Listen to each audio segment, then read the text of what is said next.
name's Julian, and the presentation I decided to do was private school versus public school.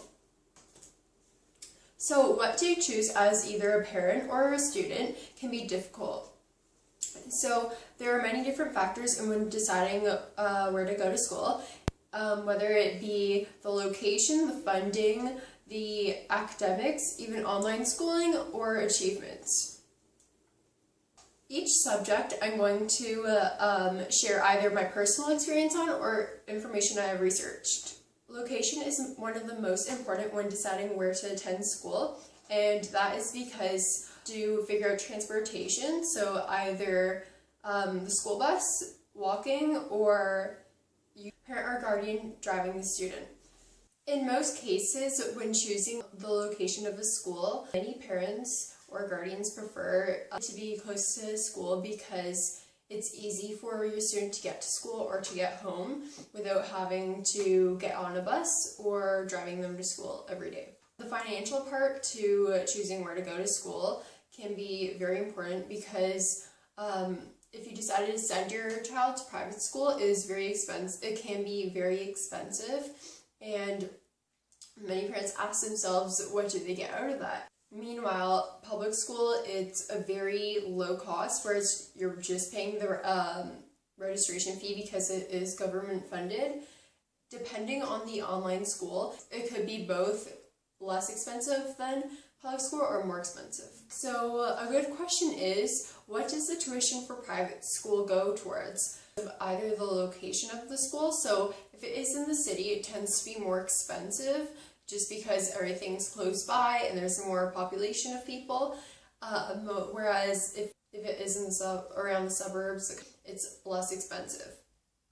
So that goes the same for if it was a specialty school. So if the school is a specialty school, like it has hockey or music or an arts program, or even if it's for the gifted, it usually is more expensive rather than if it was just a regular private school or if it was a religious private school. In most cases, boarding schools are the most expensive school to send your students to. That's because because the cost covers housing, supervision, food.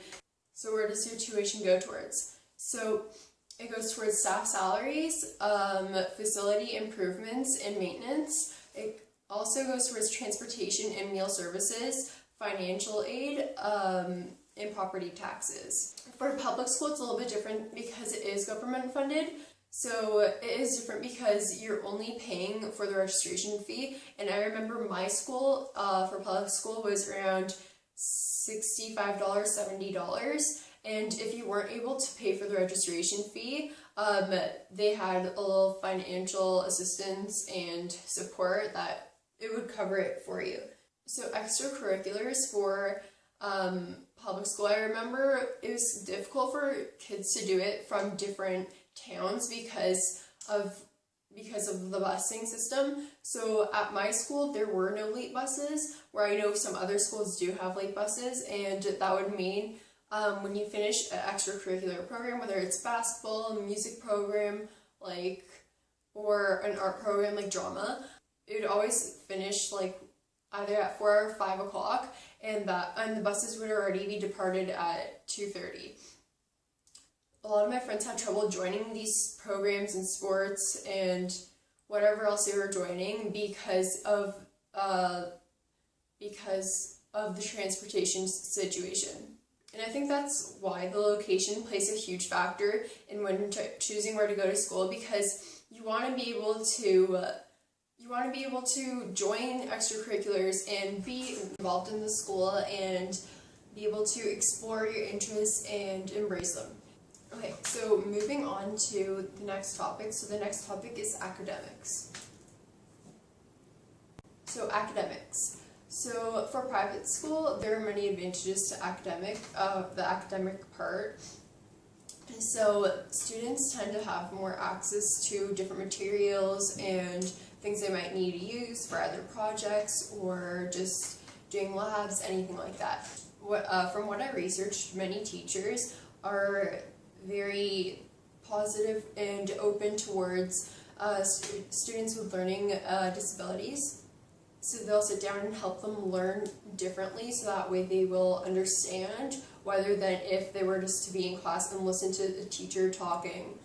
Private school and public school are very similar towards academics, just class sizes in private school are smaller than public school, where in private school it helps students focus more because they are able to have that more one-on-one time with their teacher, and where in public school the class sizes range from 20 to 30 kids, and it could be really distracting if there are other kids in the class who aren't listening, and can affect your grade. So online schooling. So online schooling is what I'm doing right now, and I find, like, from personal experience, I find that it is a little bit more difficult for me, only because of time management, which I'm not very good at. Some advantages, so some positive parts to online schooling is that you can work literally wherever you want, just as long as you have a laptop and internet.